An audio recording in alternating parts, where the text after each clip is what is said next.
Hey legends, my name is Mo and welcome to the Can't Can Will podcast. I'm a Royal Marine who is dedicated to optimising human performance and wants to bring exposure to the fantastic people supporting the same aim. This superstar has experienced more than most. This girl from Devon relives her experiences as a child carer, the situations surrounding the use of a wheelchair and the associated mental ill health she has suffered from, but always striving to be better tomorrow than today.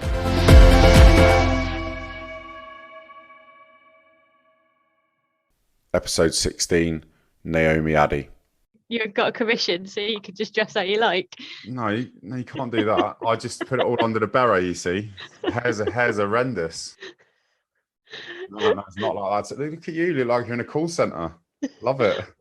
No, it's what used to be my utility room, which is now my office. So, yeah. So where did you do all your washing then? Oh, so because we had the extension and the kitchen and that all done. So the washing machine's now in the kitchen. So, yeah, this is now the office. But, yeah, it's freezing. So I have to constantly have a heater on. And then Stephen comes in and is like, it's too bloody warm in here. The eternal problem, isn't it, between men and women about temperature. But I also have a condition that I can't regulate my body temperature. I don't take that as an excuse. That's not right. They cost a fortune, you know. It's May. The heating officially gets switched off end of March and is not allowed back on till October at the earliest. Not interested in your excuses. Is to put a jumper on. I've got a jumper. I've got another one on, and I have a blanket, and it's quite it drives Stephen crazy. Like, it would drive me crazy as well, but then you drive everyone crazy, so that's pretty normal. Yeah. How have you been? What's going on? Yeah, all right. Working from home, juggling home and homeschooling and full-time job. House extension, so this lockdown was like full on. And kind of had a couple mental health flips, and I'm doing all right now. I love it how you casually say, just had a few mental health blips, you know, as it is. But that is pretty cool though, that I think that you can say it like that. Do you know what I mean? Rather than it hiding it. I think that's a good thing.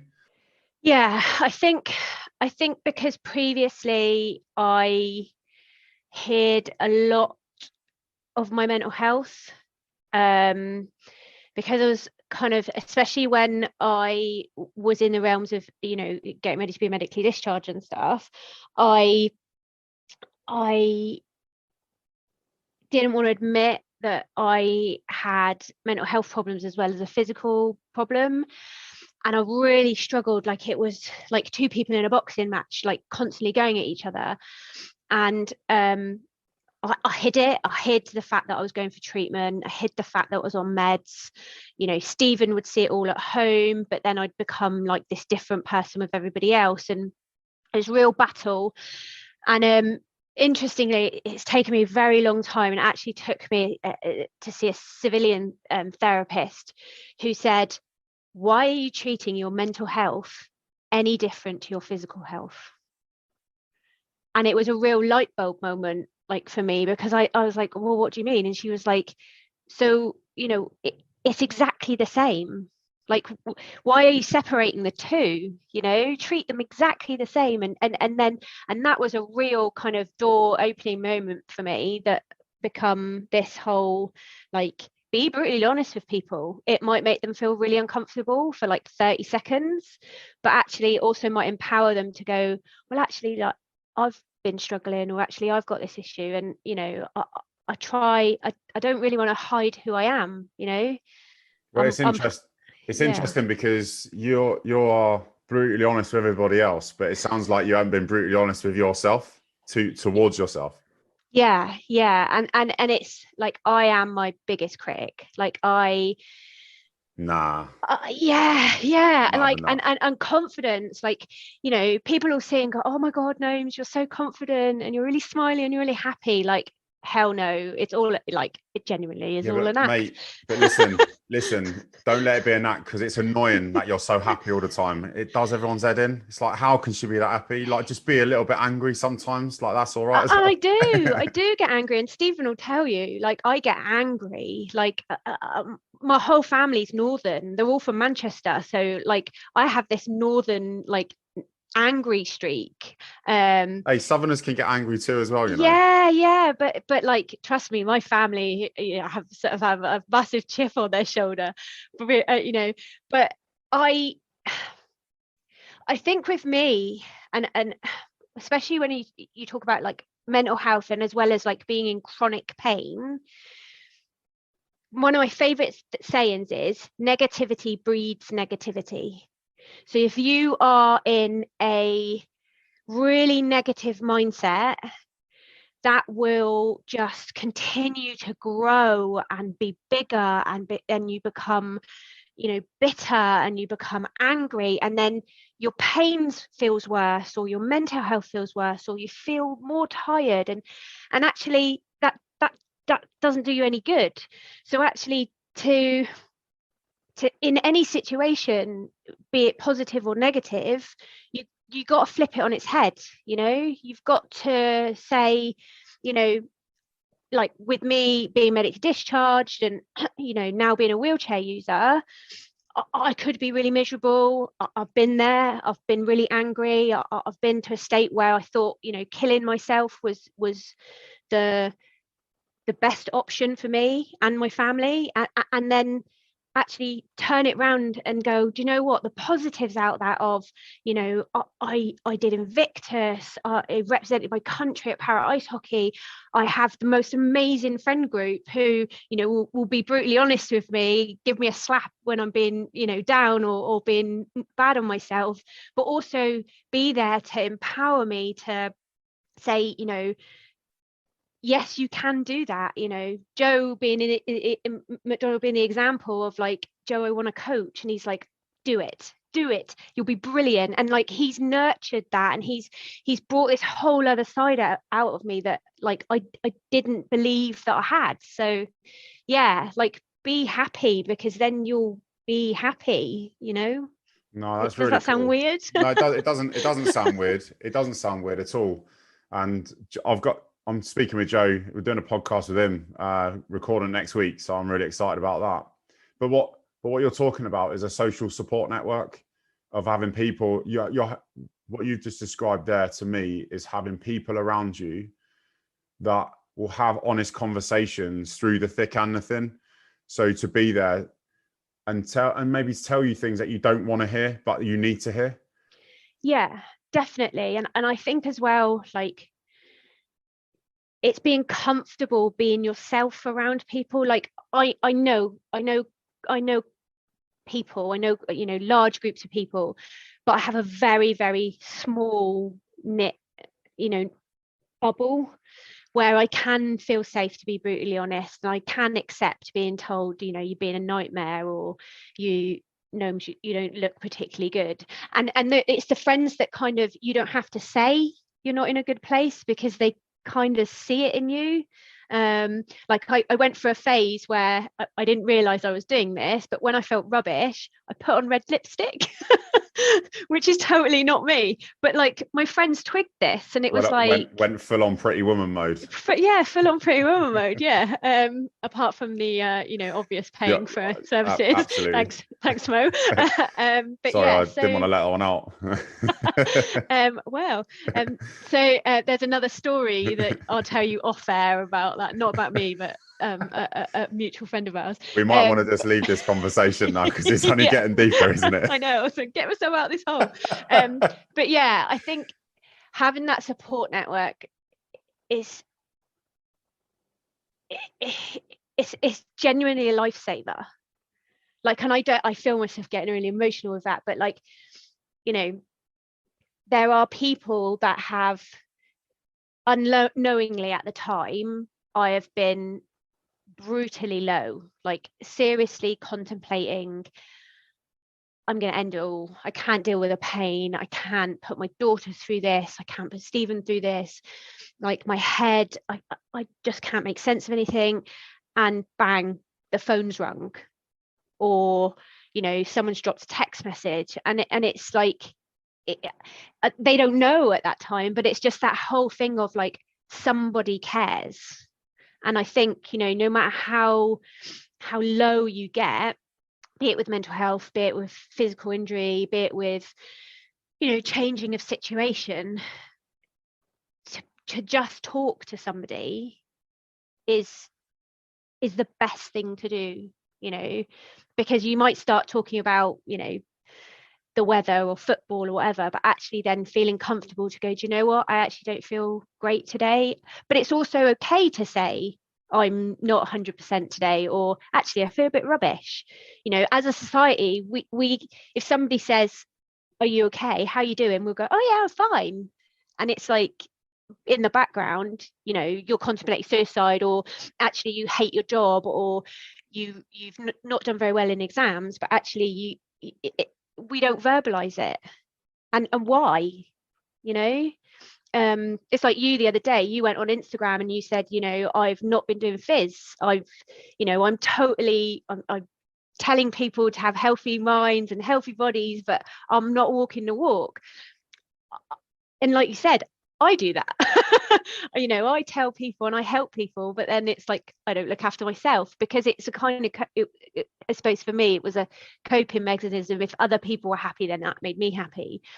But at 41 nearly, I've realized that actually you can't live your life like that.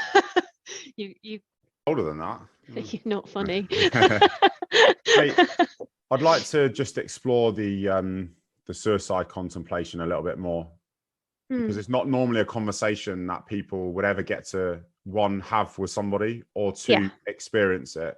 And I think there is some real value in this, if I don't mind. Yeah. So how did that come about? Why? I know we'll go back into the beginning factors, your story, I think, in a little bit more detail in a moment. But that moment where you thought, that's it, that, like, what was that? What did that feel like? And how did that particular situation happen?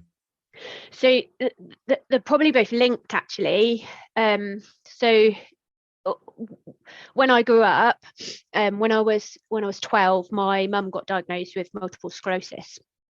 So I've got a younger sister. My dad worked 7 days a week, so I effectively became a young carer. So it's important to know at this point, for people listening, that you haven't always been in a wheelchair. No. Yeah. No. Yeah. Just to put that into context. Yeah. If it doesn't rain, it pours, eh? Yeah. Good life. So yeah, my mum got diagnosed. So I watched my mum, progressively get worse, and have to look after her and have to feed her, as well as doing exams, as well as squaring away my sister. And all I wanted to do was join the RAF, and I delayed that to stay at home to look after mum, so my sister could finish her GCSEs. So I had all of this stuff going on as a child, where then saw my mum in a wheelchair and all this, and when I got medically discharged, and they said, you've got this spinal condition, and basically you're deteriorating, and how I put it is, the bottom half of my body is having a disco and the top half's not invited, because it's nicer than actually what it is. And I have a whole load of range of other issues and stuff, and to be told, like, it's going to progressively get worse, you're going to probably end up in a wheelchair, have this med, have this drug, you can't really have what everyone says is a normal life. At that time, you've got a young daughter, you've got a husband, and you just replay, oh my God, I've already been through this as a child. I can't let this happen, the history repeat itself to my daughter.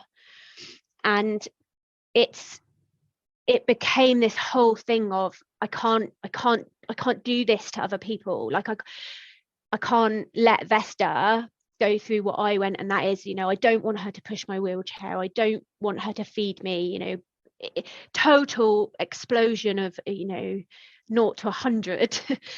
And those thoughts just grew and grew and grew and grew, and I didn't really understand what was happening.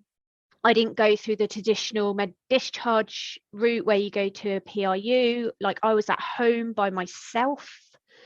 I had like no support. I just had Steve. So yeah, it just became totally overwhelming, where I just thought, right, that's it. I'm better off if I wasn't here. So how did that feel inside though? What did that emotion feel like, or didn't it feel like anything? Really chaotic, like really, like I must have, like, when the washing machine's on a washing cycle and the water's spinning around, like it felt like,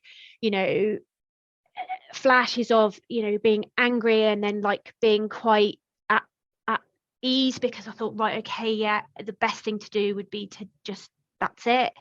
And then you have an argument with yourself and going, you can't do that, that's silly, why are you having that thought? And it just such a range of emotion, where you just think, the world genuinely would be better without me. And just this massive release of, like emotion. And I remember, Steve came home from work, and like I was on the floor, like crying and rocking. I was like screaming at him, and like it totally freaked him out. But like I just kept saying, you'd be better off without me, leave me, like I'll just go somewhere, and he was like, not a chance, like this is not you do not give in this. And it was that I had ruminated in my own thoughts, and again, rather than talking to somebody about how I was feeling, I had multiple conversations with myself and talked myself into a situation that was not the right thing for anybody to do or have. And yeah, it's I've had friends who've attempted. I've been on the end of a telephone when somebody who I didn't know has attempted, and it's one of those things where I can truly say, like, you do feel like you have no other option, but that isn't true. Did you ever, you said that you had exposure to friends in varying guises surrounding suicide. Do you ever feel, or do you ever think that the reason why you thought it was an option was because you'd been exposed to it? And had you not been exposed to that, then you wouldn't have thought about it, if that made any sense at all? I don't think so. I think,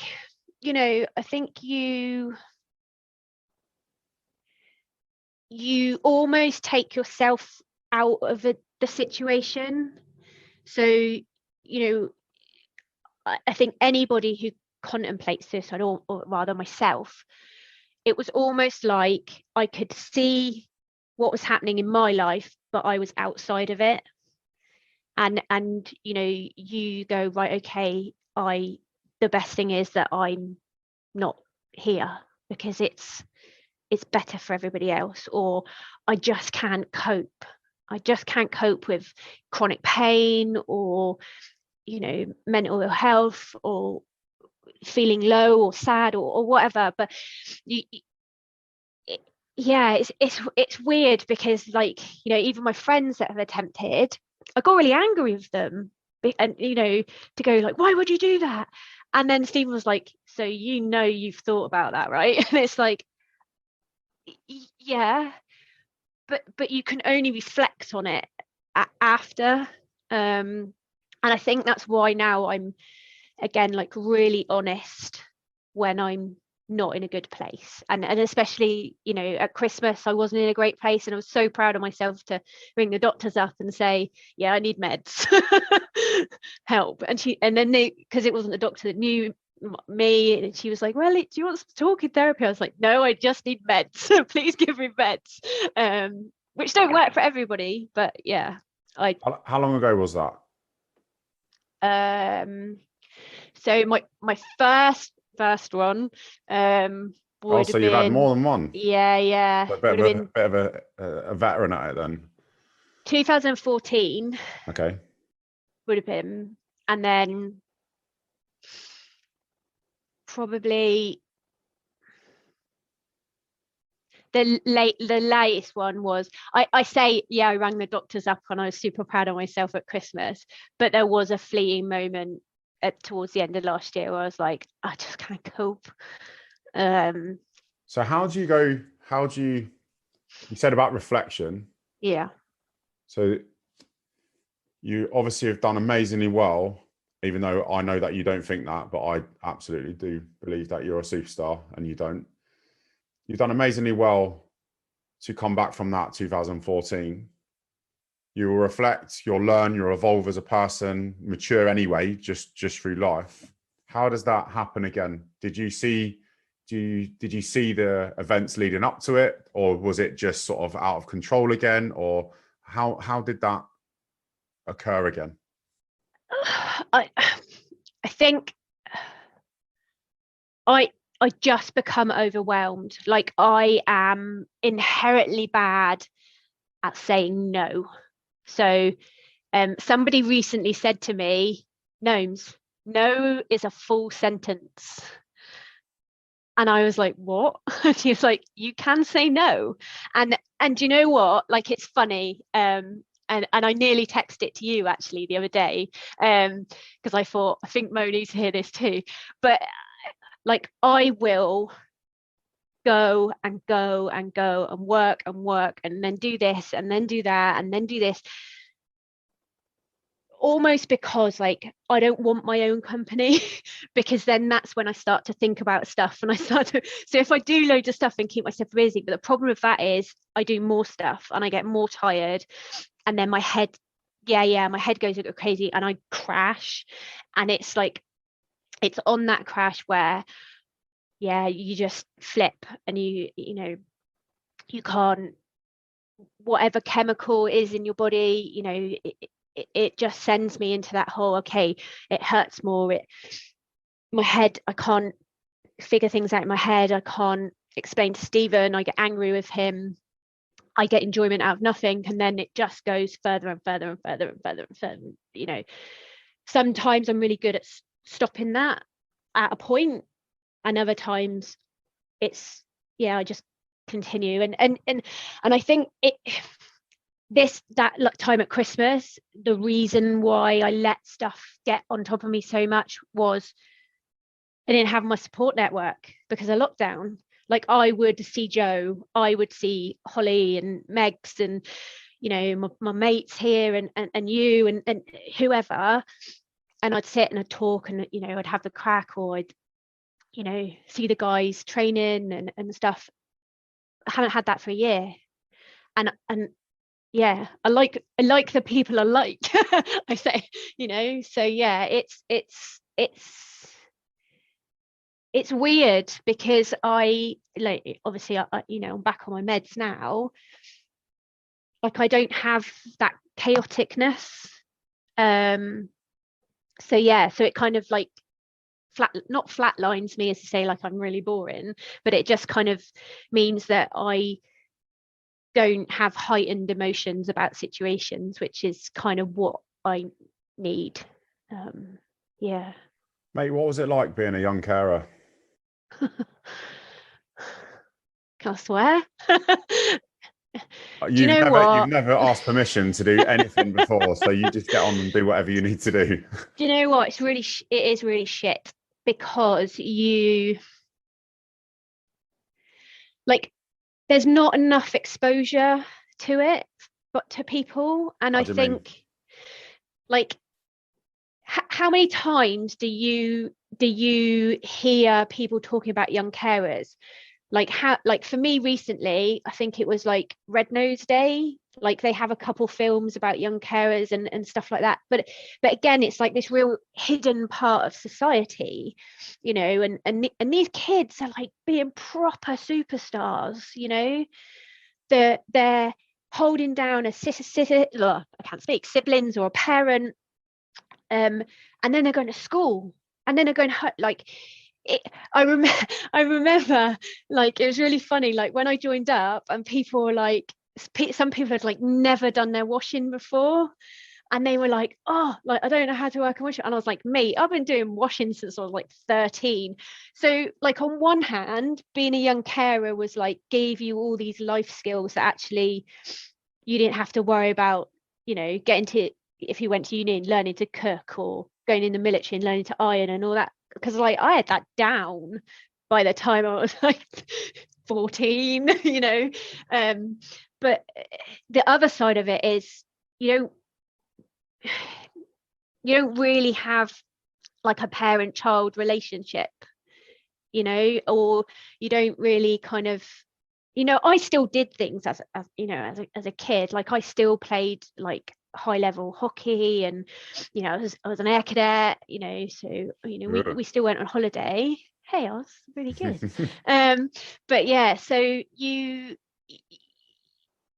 it was a real mixed bag, but part of it, like you saw your parents suffering, and nobody helped, no, like nobody helped us. Like we didn't have respite, we didn't have someone talk to us about, you know, what was going to happen to mum, or you know, how we were feeling.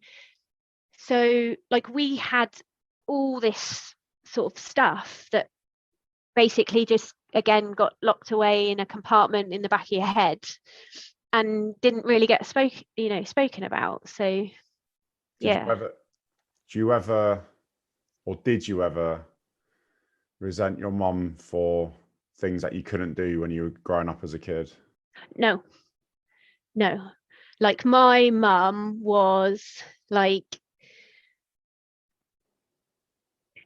they always say like Veronica was the like proper last lady, like, so like she very rarely wore trousers. She like was always like super polite. She always laughed, like she was always like genuinely a lovely soul, you know. um and yeah, her kind of her body just decided that it was going to be a bit shit. You know, and again, like I watched her, you know, being very active and doing knitting and crocheting, to the fact that then she couldn't even feed herself. But like she had a wicked sense of humor. Like I remember one day, I think it was when I got, you know, a slightly older, so maybe 16, 17, and we went out for Sunday dinner, and was, you know, feeding her in our local pub. And I said, Mum, like, does it bother you that, you know, we're feeding you? And she put it, let's put it this way, if you don't feed me, I'm going to starve. And it's like, you know, it was like, you know, she'd joke about her hand tremors, how we should just basically rent her out for her hand tremors, and like little things like that. Like it's not very ladylike, but yeah, you have to have a laugh about it. And she always said, you know, if my sense of humor goes, that will be when I'm ready. And you know, unfortunately, you know, her MS affected her voice box, so she in the end couldn't communicate. So yeah, and then I was on when she passed away, so it was 2004. I was on my week's leave before my posting to Northern Ireland, and I'd seen her on the Tuesday. I'd gone home. I said, right, I'll see you tomorrow, because I'm going back up to camp to have my leaving do. And the phone rang at 6 o'clock in the morning, and by the time my dad put it down, I was dressed, because I just knew. And we went to the hospital. My sister was flying back from Canada that day, and Vic walked in the door at 4 o'clock, and she passed about 10 past. So she kind of hung on to my sister got in the room. So wow. Yeah, it was 46 she was. which is nothing. Like nothing. But like she gave me a lot in in my time. I was 24. I learned a lot from it. I but and then you go on to the times where you really want your mum. So when you get married, when you have kids, when you like do amazing things, like I'd have loved to have told her about Invictus. I'd have loved to have taken her. Do you know what I mean? It's stuff like that. You're like, I don't have my mum, but I'm really lucky now to be a mum. And we talk about Nana Veronica, and Vesta has a second name, and so yeah, you just, again, you've got to take a really crappy situation and get a positive out of it. She's watching and she's proud. Make no mistake. Yeah. So how hard was it? Sorry, go on. No, go on. So how hard was it then to be that young carer, and then you didn't just get a normal job, you decided to join the military. So where did that inspiration come from to do that? So like all I ever wanted to do was be in the RAF. Like I don't know how it came about, but like all through school, like I'm going to be in the RAF. Like all my work experience, like I went down to RAF St Morgan and did work experience at RAF St Morgan. Like I said, I joined the ATC at 13. So like I was county swimming at Lympstone. I was going up to Lynham and Locking, threw myself into all this stuff. Going to Oakhampton camp was like every other weekend. So yeah, it was crazy. But I think it was my route out. So like small town in Devon, like a lot of people don't go past Bristol because they're like, why do you want to Tiverton? So junction 27 on the train route. Well, I'm Exeter Junction, aren't I? Yeah. So Tiverton. I was born in Exeter, so well, that's not too bad then. That's not too bad. Yeah. So I think because it was like I can't stay here. I don't want to stay here like for the rest of my life, which is, I mean, it's fine for some people, but I just was like, no, I just need to. There's more out there, and yeah, just the plan was to like finish college and join straight up, but like yeah. So I didn't, because we wanted my sister to kind of get through our exams and stuff. So yeah, I joined up sort of 2 years later. So what was the dynamic at home then? If you were the sort of primary carer, as it were, what happened with your mum and the domestics when you then said, right, I'm off, see you later, I'm going to go start basic training on Monday? That kind of all fell on my sister and my dad. So yeah. Those conversations obviously were had before. Yeah, I mean, it part of me was like, do I do it? Do I join up, or do I, continue having a job in Dorothy Perkins?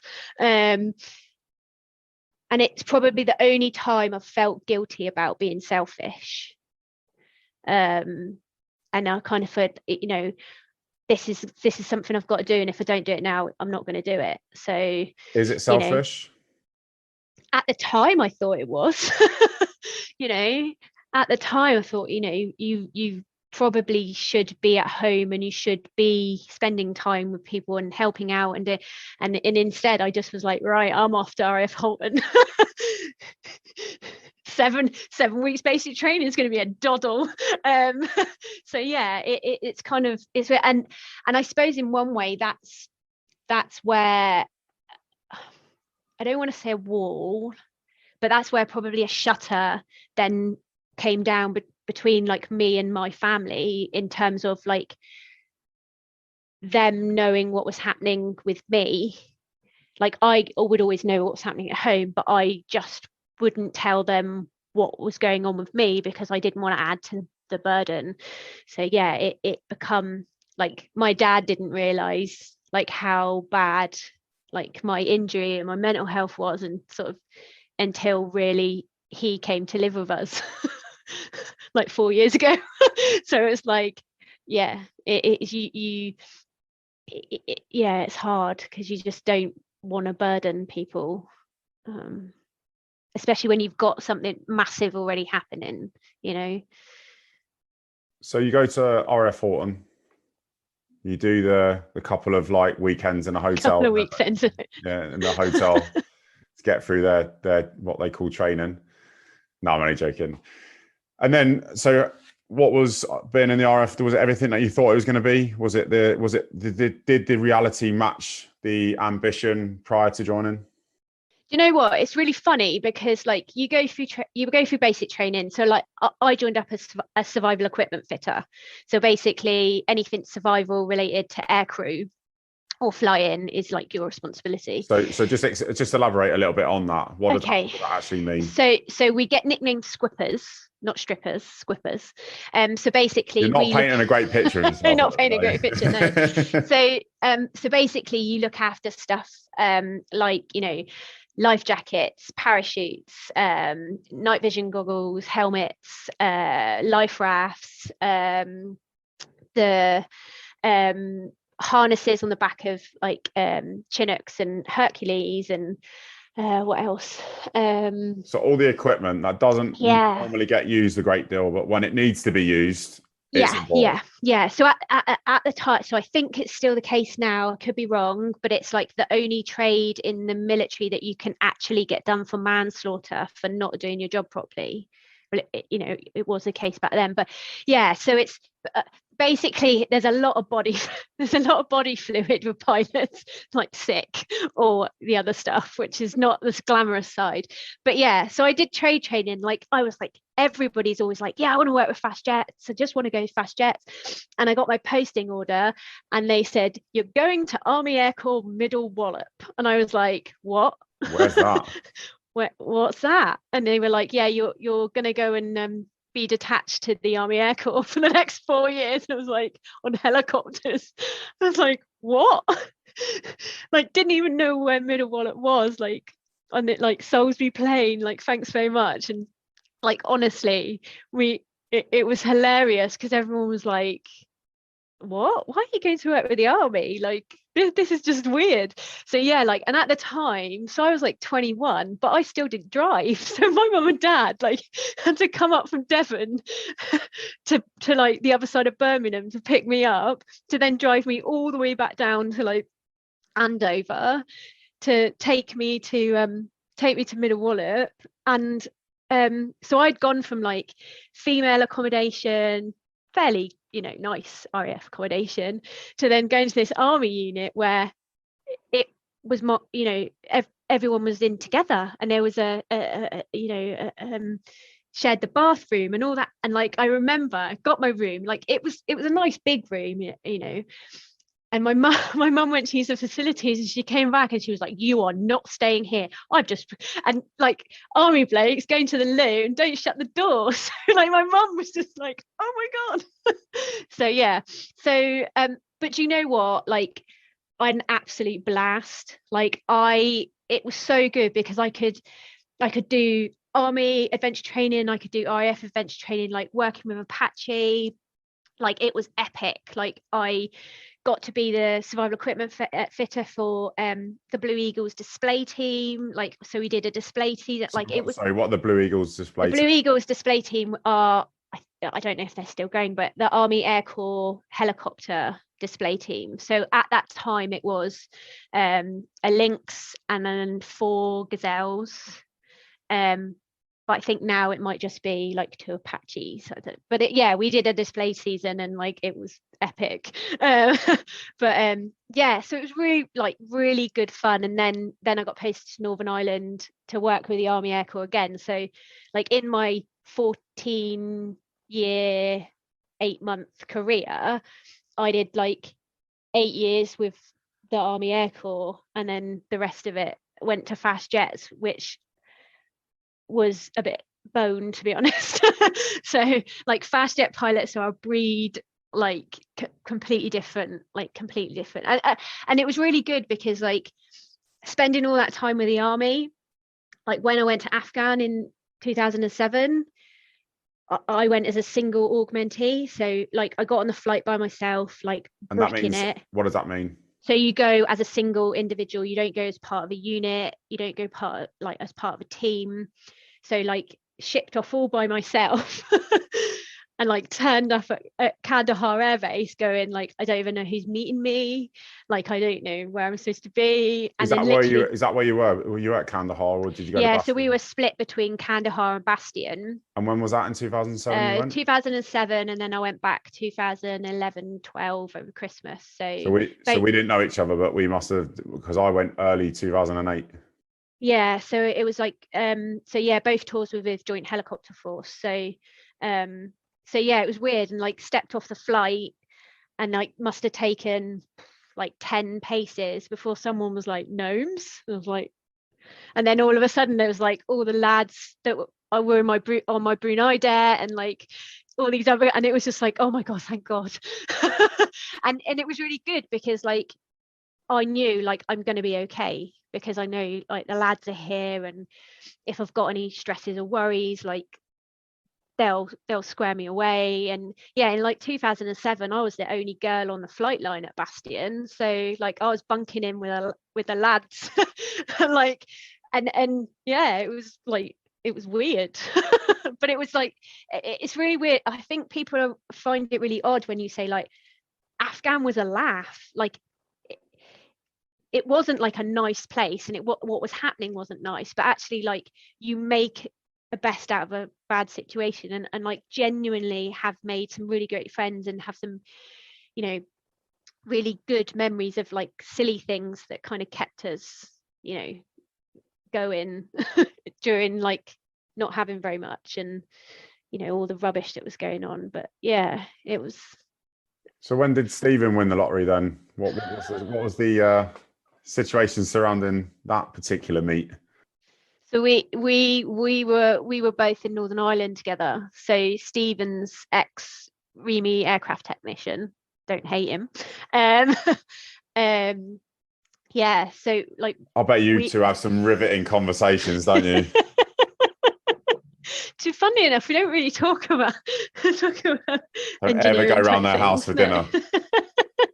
Boring. Yeah, boring. I'm joking.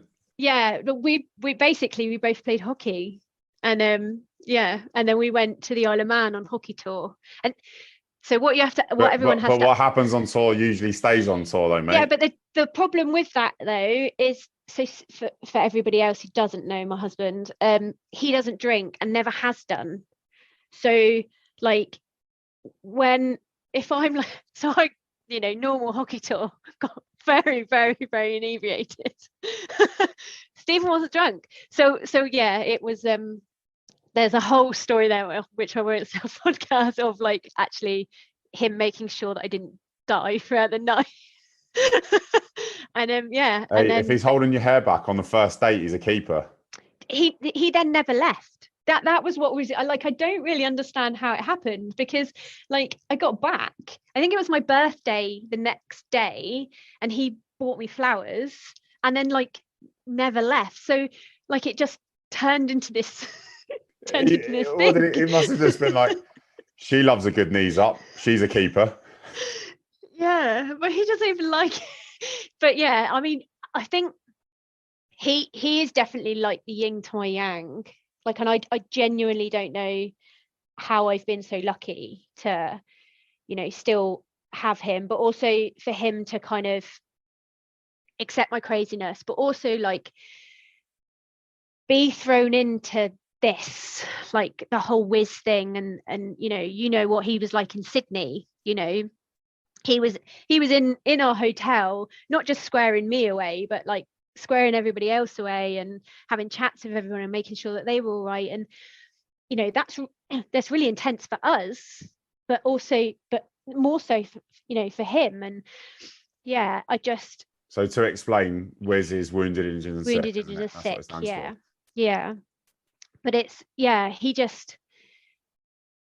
everybody just wants a hug from Steve. To be fair, like that was his play. He doesn't drink. That's his play. He doesn't. His play. Yeah. I'll tell you what, he should write a book. He should. But he just, I think he just has this aura about him that you just feel quite calm, and before you know it, you're like telling him all sorts of stuff. But like when our friends come who to the house, you know, who are particularly having a bad time, we say, like, come up to Norfolk, like, come and chill out, no expectations.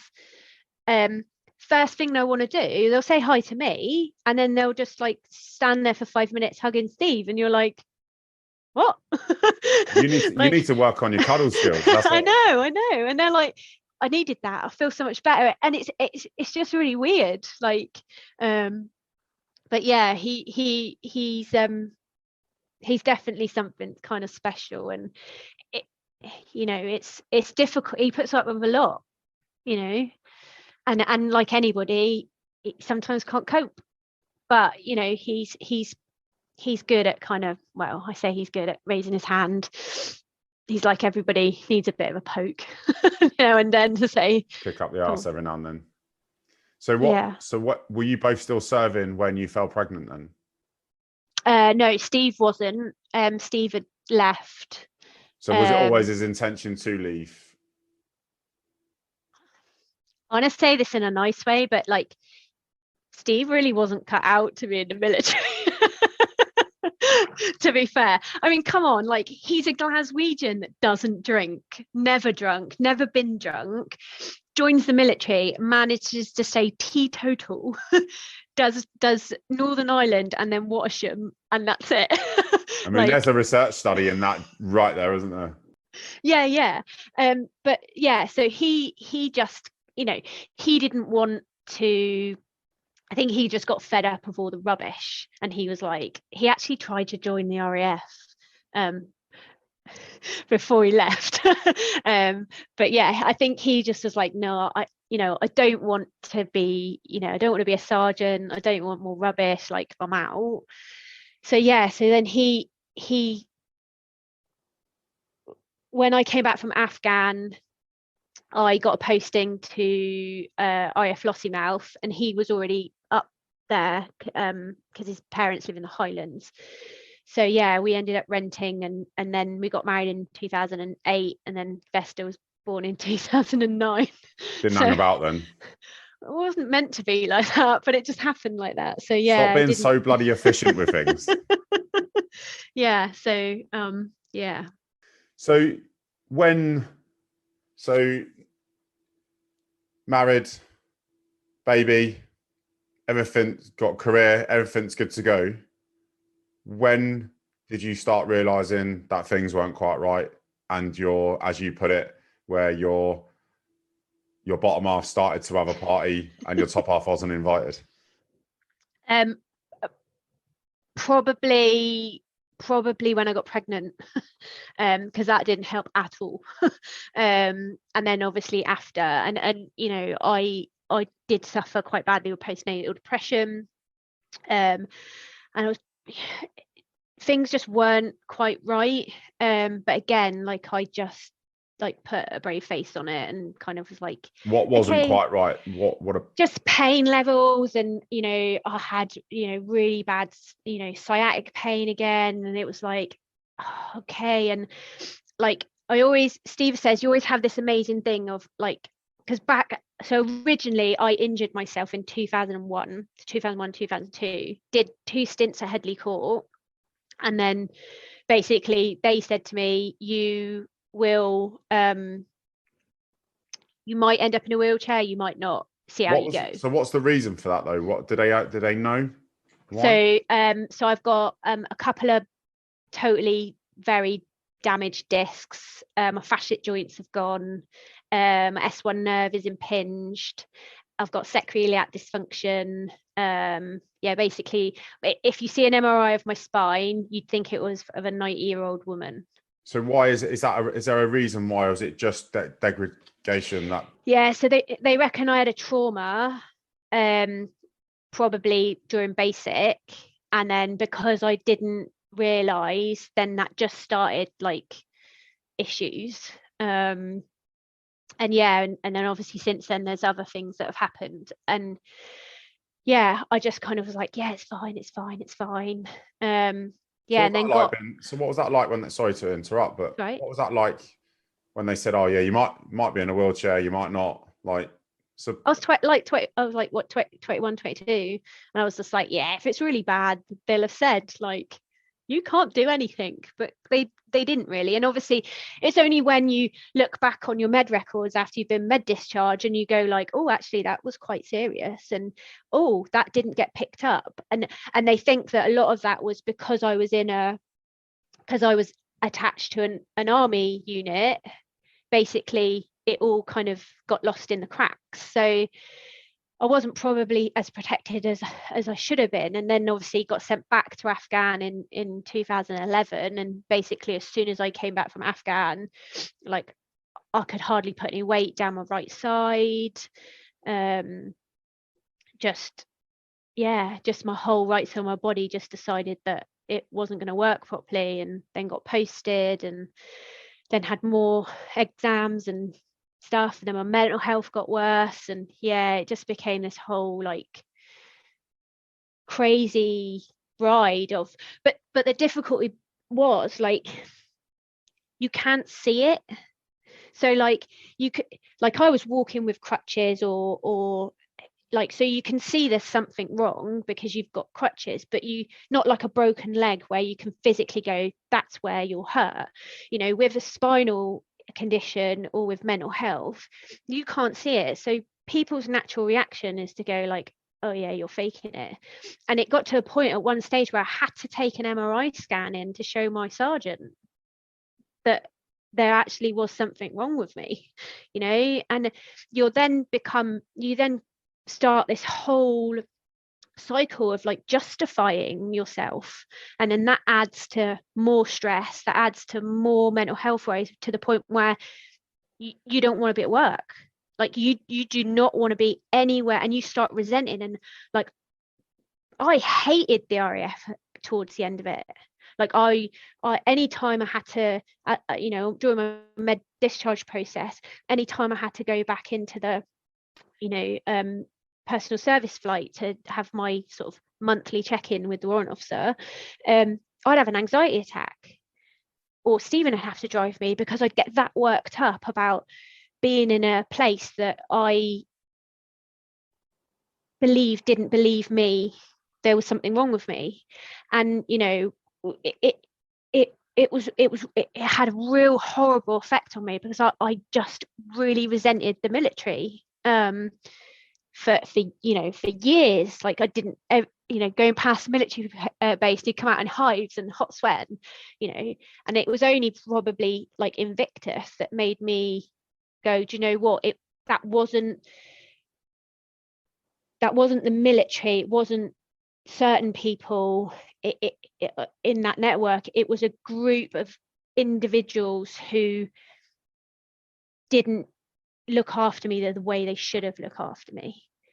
And you know, I vowed that I would never let anyone go through a medical discharge the way I went through a medical discharge. And I think that's why I ended up in the military charity sector. You know, and that's why I ended up coaching. And that's, you know, it's horrible when you're by yourself. did you said that the pregnancy made it worse? Was it before or after where you started using a wheelchair? Um, so, so the wheelchair conversation is probably a really good one, right? Because when people start saying to you, like, I think it's time that you know, to be able to do more, you need to be in a wheelchair, and you fight it, and you go, no, it's fine, I don't need it, I don't need it. And it's probably, you know, I've only been like a wheelchair user like the last like 3-4 years, like not long, because it took me that long to realize that actually it's an aid, not hindrance. But the problem is that society sees you completely different in a wheelchair. Society blocks you when you're in a wheelchair. And that has been the hardest thing for me to deal with, is the fact that, you know, The world is not accessible. And you don't realize it as an able-bodied person. You know, when you have your day and you have to go to meetings, you'll like put that meeting in your diary. You'll go, oh, if it's in, you know, wherever in London, you'll be like, oh, right, I can get off at this tube station, you know, 30 minutes before, bish bash bosh, gone. I can't do that. I have to plan my day like to the letter of how I'm going to get to places. And in some cases, I have to either have to tell people before the meeting, can I just double check that it's wheelchair accessible? Or I have to phone a venue to say, are you accessible? Because if I turn up somewhere and it's not accessible, I can't get in. You know, I've been to hotels before where they've taken the lift away and I can't get in. So then you've got to get out of your wheelchair. You know, I'm really lucky, my legs do work. And then someone's got to carry your chair up the stairs, you know, and that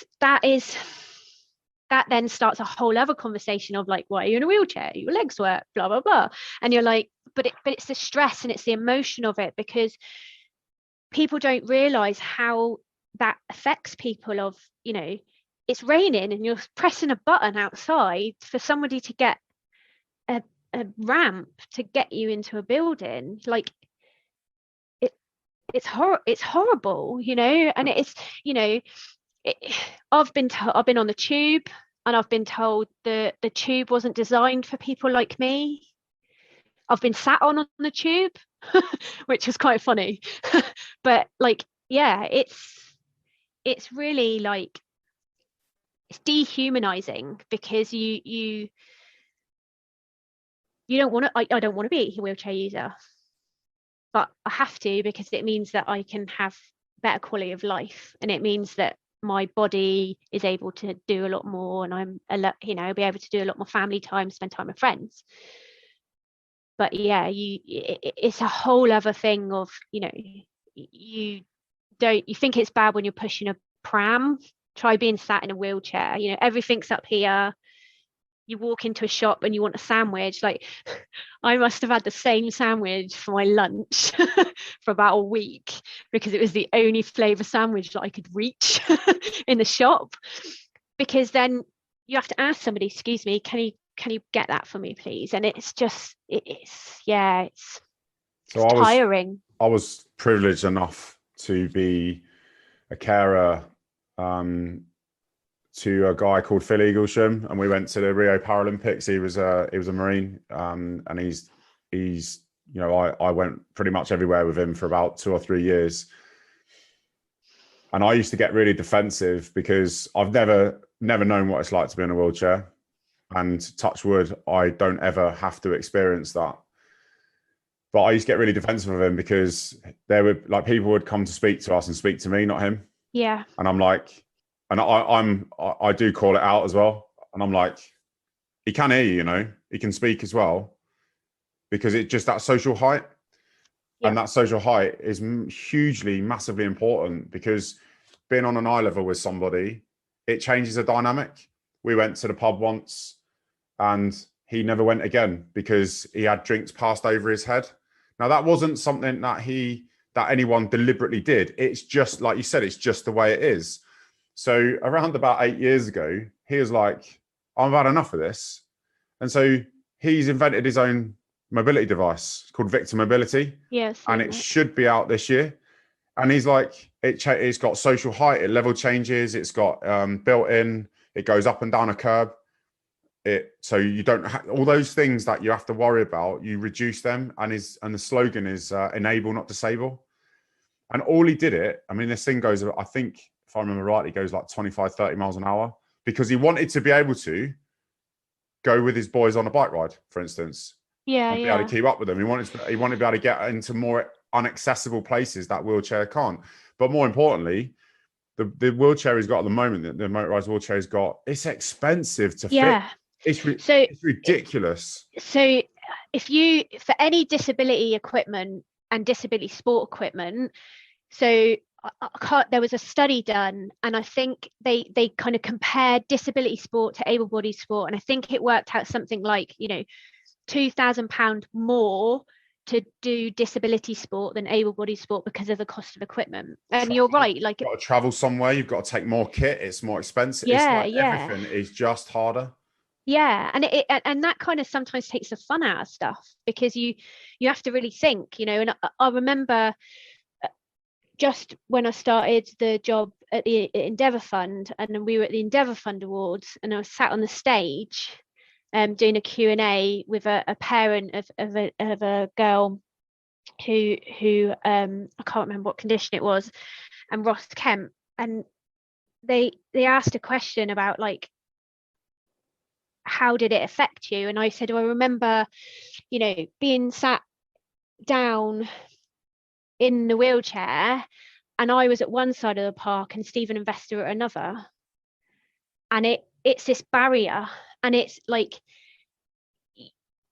instantly it's already hard enough because you're having to deal with a condition or whatever, but then all of a sudden society just like slams this thing down on you, because they're like, well, actually, why would you want to play with your kids? Or, you know, why would you want children? Or, you know, why would you want to do that? So actually it's really like, it's constant as well, you know. And it's quite funny, like we took Vesta to the West End to see Matilda, and you go, and then you go up to thing and you say, like, hi, where's, you know, how do we get in disabled access? And they were like, oh, just stay there, like someone will be out. And we ended up going through the bin door, right, which is fine. So we were like, you know, okay, thanks very much, like passing the bin. Vesta thought it was a VIP entrance. So she was like, oh my God, look, we're getting special treatment, mummy, this is really nice. Like, and so actually now we've gone, do you know what, we'll look at it that way, you know, we'll look at it that actually, yeah, we're doing this because we're important. I'm all about taking scoobs out, because we queue jump. Yeah, no queuing. Yeah, come to the front. I like, you know, you go to a theme park, you're in special entry. Yeah. I mean, always go with him. There is advantages, like I get on a plane first. Like sometimes, like whoever's with you, you don't have to pay. Like that's fine. And people go like, oh yeah, that's really good. That's great. But also, like, I'd just like to get into a shop, or I'd just like to go to a restaurant and then not be able to like go to the toilet because you can't get past any of the tables, or in fact the disabled toilet is being used as a storage room, you know. It's really hard. Accessible, when we talk about the word accessible, that comes in varying forms. Yeah, so it's not necessarily the marvelous professional 2021 ramp that's been installed and these palatial rooms that you might sort of anticipate being associated with being accessible. That is not the case. Accessible can be this ridiculous temporary ramp that is outside and you have to wait for the service lift, and you can actually, you know, that sort of stuff. That you know, there's a whole variety when we're talking accessibility. But it's also just being like considerate, you know, like it, just like not looking at people like they've got two heads, or, you know. I mean, you are from Devon. I am from Devon, yeah. But just ask the question, like, it's, as a society, like, and it is, I think, like an exposure and a generational thing, but like, just because someone's in a wheelchair doesn't mean they're thick, or doesn't mean they can't contribute to society. I mean, like, and also, like, choose your words. It's like, I've been told how lovely it is that I'm able to go out by myself. And it's like, what? Like, why wouldn't I? Do you know what I mean? So it's like, or do you mean it's nice that we can go out? You know, so it's like, just because you're in a wheelchair doesn't mean like you can't hold down a really good job. you can't, play sports, you can't and also if you can't see it, you can't be it. So now, like, having that diversity on telly or within companies that actually, have you ever seen someone in a wheelchair who's a doctor or a nurse or anything like that? Like, I've never seen it. But then you see Jen Warren, and like Jen was the reason why I started Invictus, because I saw a mum in a wheelchair with and I was like, oh my God, that's someone like me. So actually, she was the bloody cause of me having an emotional reaction in Toronto when we were trackside. It was her fault, and I'll hold her to that as well. So Jen, if you ever listen to this, you're out of order. It ended up being called a moment as well. You're having a moment. I'm like, you're out of order. Jen's made me cry a few times, but I think it's that whole thing of, why does so I hate the word disabled.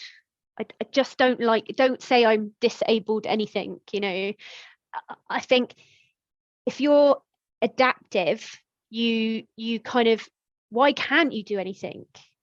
That barrier are you putting that barrier in, or is society putting that barrier in? Actually, and if society are putting that in, find a flipping way around it, or challenge it, or and you might not get anywhere, but actually still be that thought. And if you change one person's perception, then that's one more person to change someone else's perception, and it just So I have a question.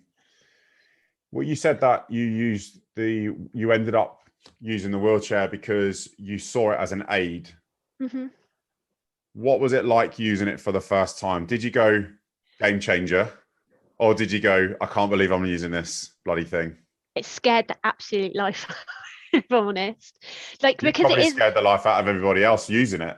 Yeah, I mean, it is a strange bit of kit, because you have to realize that if you lean too far backwards, you'll tip over, or if you don't apply your brakes, or the fact that your kid can be walking in front of you and then stop. The worst place to be in a wheelchair is London, because everybody looks down at their phones and is walking along, and you're going, look up, look up, look up, and next thing you're dead stop and they've hit you. And you need a little horn. I need a little horn, yeah. But I still don't like it, but it allows me the freedom. It allows me to socialize. It allows me to have a longer day. It allows me to spend time with my family and my friends. So it's not a hindrance. It's like, I see it as like, in the morning you get dressed, yeah, everybody should wear clothes, some more than others, but like let's not go down that path, mate. my wheelchair is like, just as my accessory. I can work, I can work because of it, and it also means I can get on a flight before anyone else, or like you said, queue jump, and get sat on the tube. Where did so we're talking about, you didn't want history to repeat itself. So how hard has that been, and how has that affected how you've been a mum with that as a reflection? I think it has been hard, but I think especially now, we're very open with Vesta.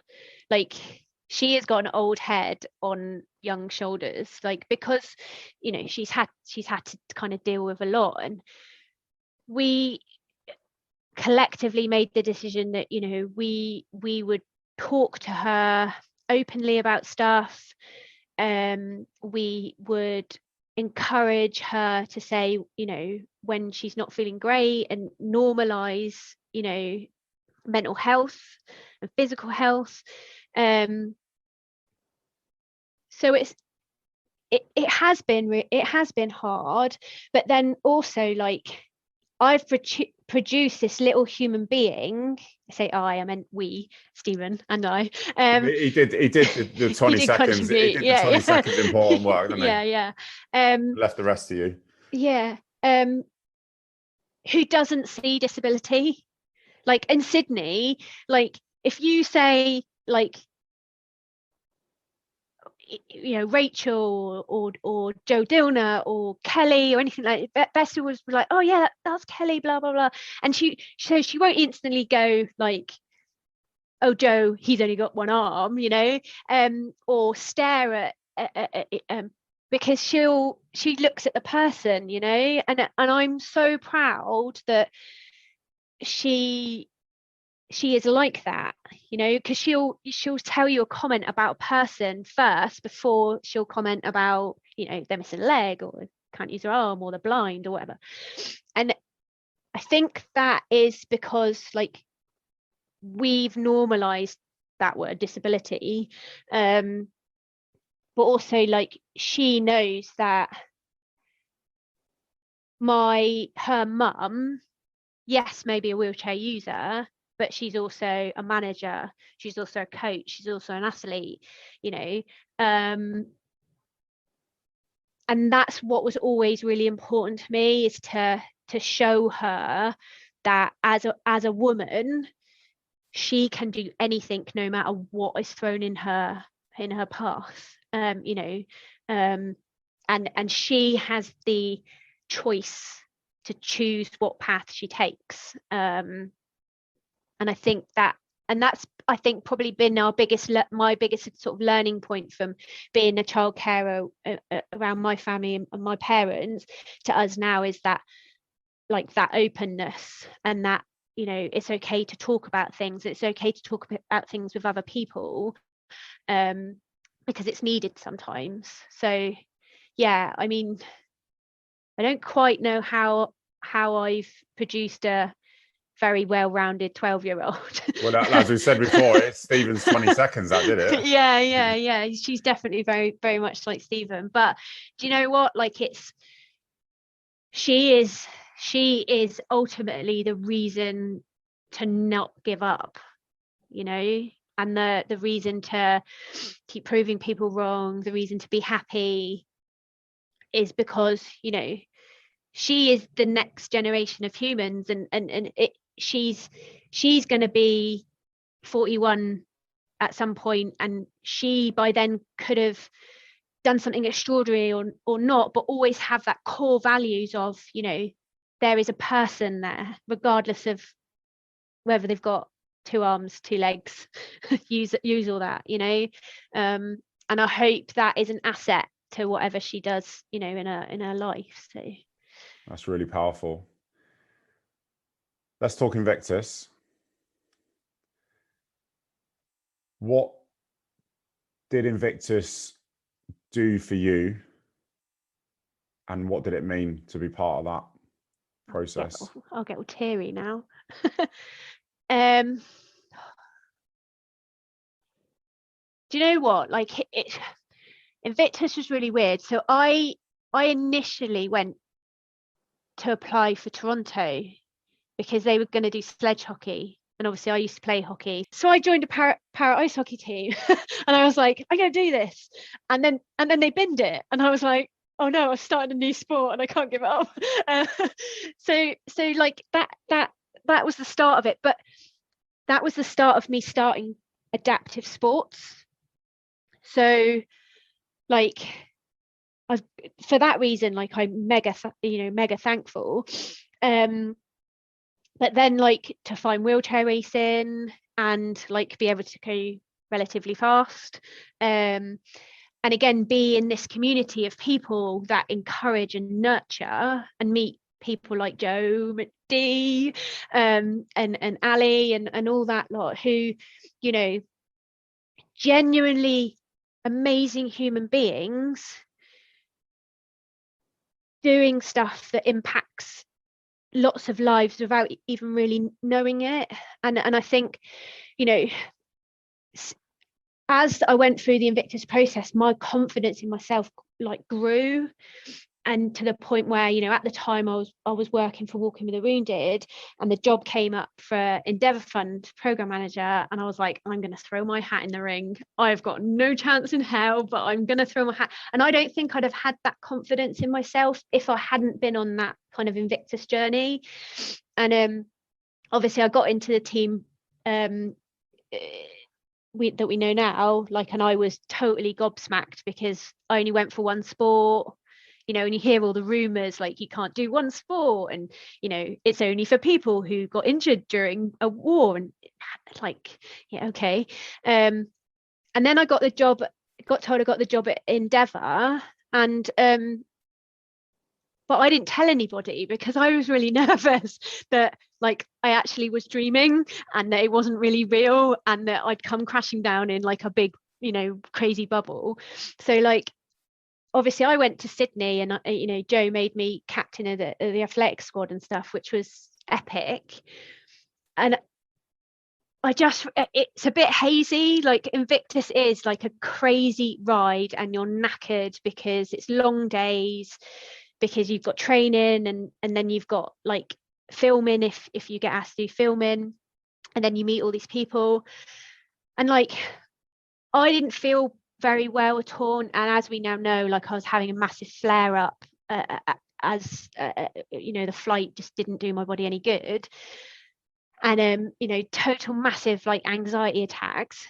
And I was fine. Like I always said, like all I wanted to do was get on that start line and, you know, prove, one, that I could do that, but also prove to Vesta that mummy could do you know, some sport to be an inspiration. And I was fine with that. Like, and I, like when I did my first races and stuff, and it was like me against the Americans. Yay. And it was like, okay, this is fine. And Gabby, who was one of the Americans who won all the golds, so Gabby is also the USA goaltender for their para ice hockey team, so I knew Gabs. So I was like, oh, this is fine. Like, and after the first day of athletics, Vesta got really upset because I kept coming fourth. And I was like, it's fine. Like, because I genuinely didn't go there for medals. I went there to get something for me. And that's what we promoted throughout, though. It was about your personal journey, and a medal, fine, but it was about that. Yeah. And you know what? Like I could feel myself kind of, and my confidence growing and more. And then that 1500 just changed my life. and I get emotional thinking about it. Do you it was know pretty what? special. Like, and I know you were pissed off at the end of it because you didn't get it, but you should get it now. Like, that happened for a reason. Yeah, like I just, like, I'll be honest, like when I was racing, like I did not feel well at all, right? And I was just like, I am just gonna trundle and do what I can.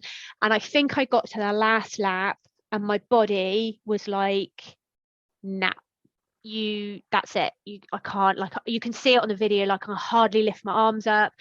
Like, and I can hear Brandy shouting, but I just thought she was a little bit mad, to be honest. Like, I thought, why is she screaming? Like, maybe she's got a shout to like get the power in the wheels and stuff. And I was like, okay, she's a bit like. And then as like that final bit, and we come around the corner, and you could hear like the crowd, like it was like being hit by a brick wall. And I thought, like, come on, nose, just finish. Like, and I really think that it was like several years of like emotion, just literally my body decided, like, now's the time to release like everything. And I remember like thinking, oh my god, don't cry now, because you need to see where the finish line was. Like, and I could just, this noise, like, and it was like, you know, when there's like tons and tons of bees and you just hear buzzing, like it was like that, and it was just getting louder and louder and louder. And then I could see Brandy, and I was getting closer to her, and I thought, I'm not going that quick. Like, there's no way I'm catching up to her. And then everything just went a bit of a blur, and I kind of, everything came out emotionally. And she obviously grabbed me and then was like, you've got bronze. And I was just like, what? what? And she was like, yeah, it's fine. And obviously it transpired that she had a plan all along. But like, that changed my life, because I didn't realize that I needed that. I didn't need somebody to do something for me that didn't know me and didn't know much about my story or much about me as an individual. And for somebody to be like that and just go, I'm going to give you something that I know will change you. And like, it's crazy, because like it did, like it totally flicked a switch of, you've totally got this. And she's now my sister from another mister. We talk quite a bit and text and stuff. And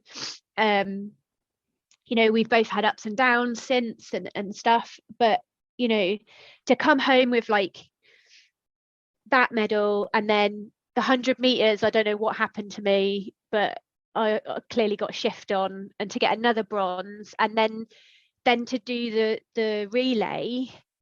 And you know what, like, that relay to me is extra special, because one, we did something that had never been done before, and that's down to Joe's like epic foresight. But also, like, I so desperately wanted Kelly and Ali to go home with a medal, because I also knew what that would do to them.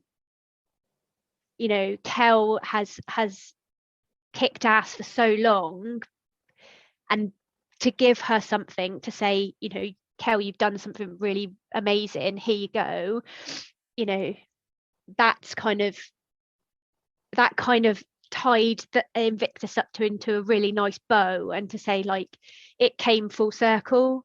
And then life's just been a little bit crazy since then, and then obviously Endeavour has now become part of Invictus, and now I'm working for Invictus. So it's a bit crazy ride. So that night of the relay, it was a pretty special evening, and I've done 3 Invictus games, and that is one of the standout highlights for me.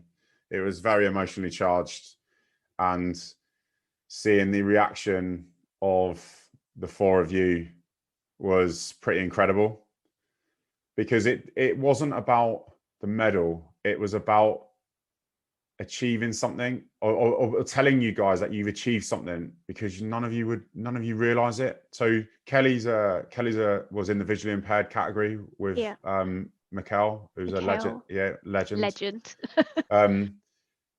And the struggle and fight that happens every day, that medal was just a symbol of a visual symbol for you guys, or tactile for Kelly, to know that you've achieved. You are achieving, because I think without it, there is no symbol to tell you that you are superstars, because it feels like it's a grind every day. Yeah, and it was incredible. I think also it's a symbol of how everybody doesn't need to be put in a box. Like, as a society, we love to label people and put them in a little box. So like, I'm a wheelchair user, Kelly's visually impaired, Ali's had a stroke, blah, blah, blah, blah. So the relay had 4 different types of disability, but we all linked up to one main goal, and that was to get around the track, and so for me, it's like, it doesn't matter if you're visually impaired, you're a wheelchair user. Look what we did. We got a baton. Okay, it was only around a track, but actually, it's that kind of symbol of, you can do anything given a chance. They didn't have to agree to that. It's, like you said, it'd never been done before, but it just, that was the spirit of Invictus. I remember being in the meeting with Joe, and the proposal went in, and nobody said no. Everyone was like, okay, cool. It's not necessarily the competition rules, but if everyone's agreed, if everyone agrees on this, then let's do it. Why wouldn't we do it? And that was the spirit of that competition. Yes, it was competition, but it was done. It wasn't the Olympics. It was never supposed to be. It was supposed to be to enable and not disable. That's what it was there for. And that was behind the scenes, albeit on some events it was quite cutthroat and the rules were applied. But when they didn't have to be so religiously and brutally applied, they weren't, for the benefit of the athletes and everybody involved. And that was the thing that stood out to me as the most incredible thing. And it was so much fun, you know. It was so much fun to, you know, be on that last leg and watch Kelly like run the fastest I've ever seen her run, and then, you know, hand off to Debs, and then hand off to, I mean, Ali had just run, was it like 3 races back to back, and then literally Storm like screaming at her, come on, and then like and then off, and it didn't matter, like it genuinely didn't matter that we didn't get gold, like, but we would have been fine if we didn't get anything. But it was the fact that the 4 of us kind of linked in together to kind of, and it just was so lovely, because like that whole year of us being at athletics training, you know, seeing everybody's ups and downs, like that morning, you know, Ali was really low about herself, and you know, I said to her, what is meant to be will be, like you will have your moment. And like, little did I know, like 6 o'clock that night or whatever time it was, you know, she'd have a moment. And I love it when that photograph pops up on my timeline, you know, to say like, it's been 2 years or it's been 3 years since this, because actually that the 4 of us will always be connected with that. So it's definitely moments like that, and that's what I love about Invictus, is that it has those moments of sportsmanship, but also compassion, and also, you know, everybody shouting for everybody, you know, no matter where you're from, no matter what your disability is, you know, shouting and cheering, but then ultimately taking the mick, like, you know, but yeah, it is life changing, but I also think it's life changing for people who watch it and people who come. So like, we took my auntie with us, and she suffered with mental ill health, and had no connection bar me to the military before, and Invictus totally changed her life. Like, she got home and her friends were like, what have you done, like you're glowing? And she was like, oh my god, I just had like the most amazing time. And she got brought into the fold of, you know, the family of us. And yeah, like it's things like that you just, it's so special. And you know, people just really want to be part of he's a Invictus. Stephen's wondering where the puppy is. He's just by my feet. But yeah, so I just, yeah, it's a bug, isn't it? You don't ever want to not be part of it, or not be part of that family. And it's designed to give an injection into people to kickstart or motivate or focus or a sense of purpose. So since Invictus, you say that you are now working with the Endeavour Fund, and so can you explain a little bit about the work that you do there? Yeah, so originally started as the Endeavour Fund program manager, but now we're part of the Invictus Games Foundation, and basically what that is we grant fund groups of wounded, injured and sick to go and do sports and adventurous activities to aid their recovery. So previous stuff that we funded is things like Team Endeavour Racing, which is powerboats, depth therapy, which is scuba diving. We've assisted expeditions to North and South Pole.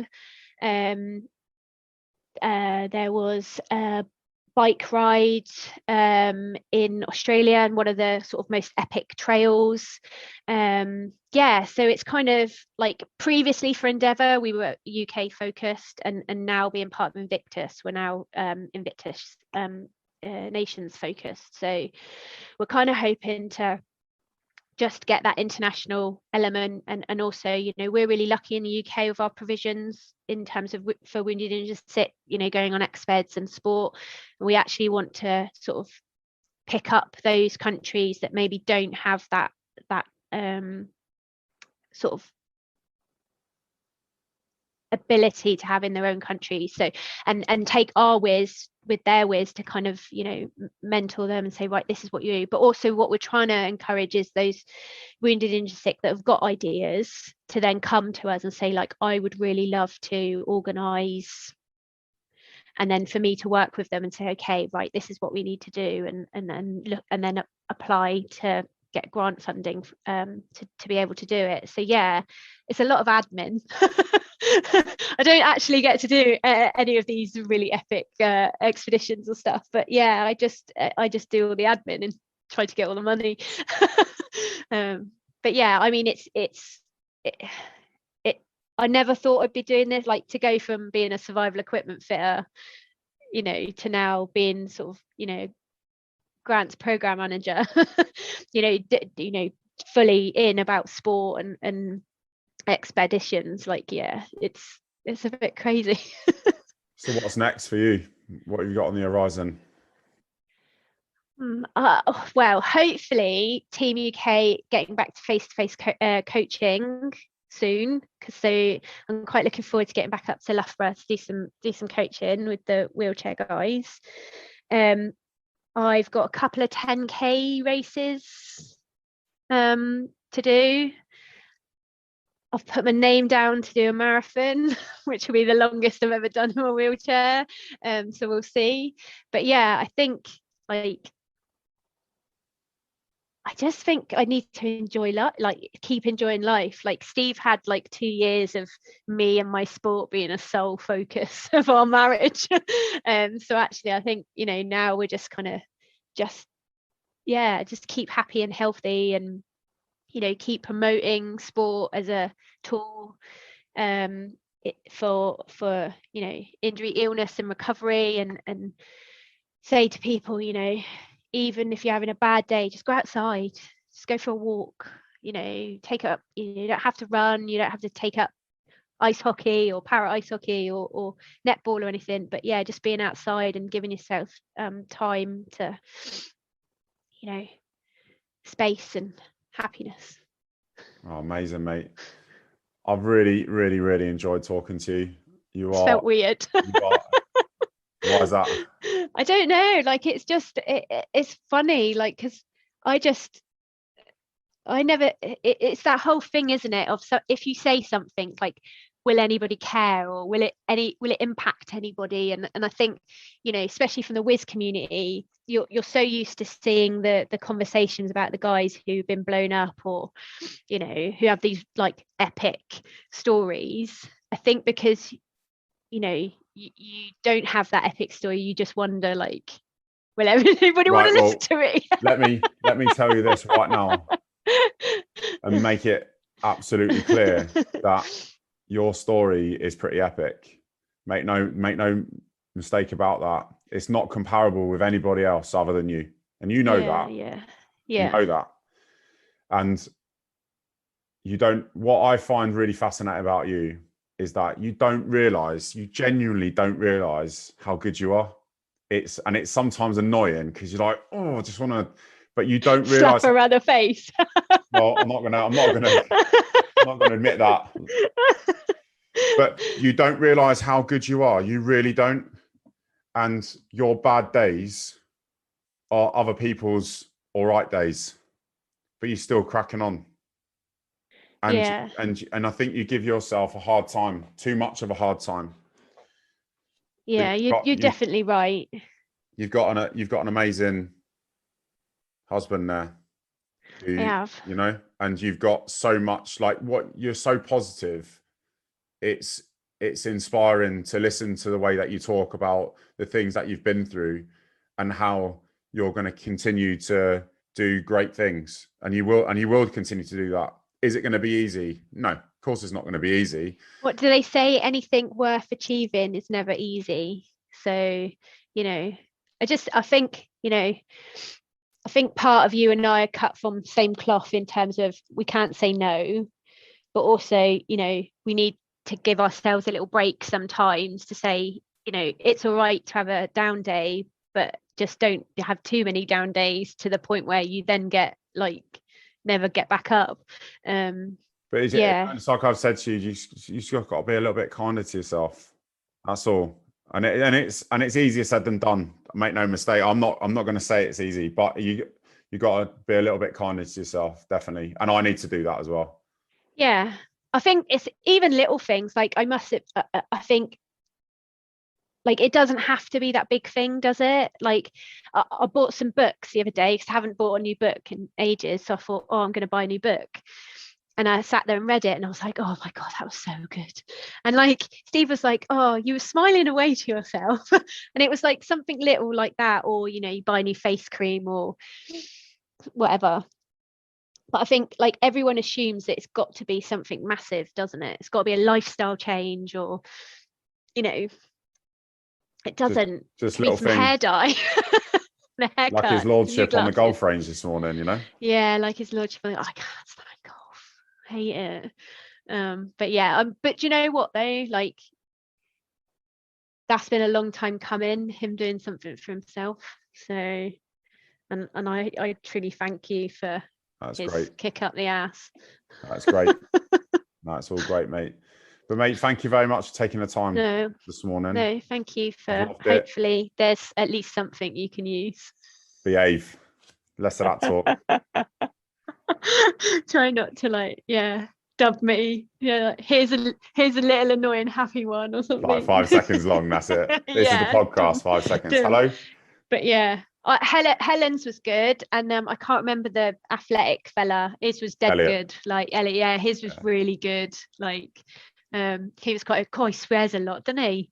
Like I was like, oh, potty mouth. But yeah, that was really good. Like, and again, like I think with him when he said about being from where you're brought up and then changing your situation, like I think everyone has that capability.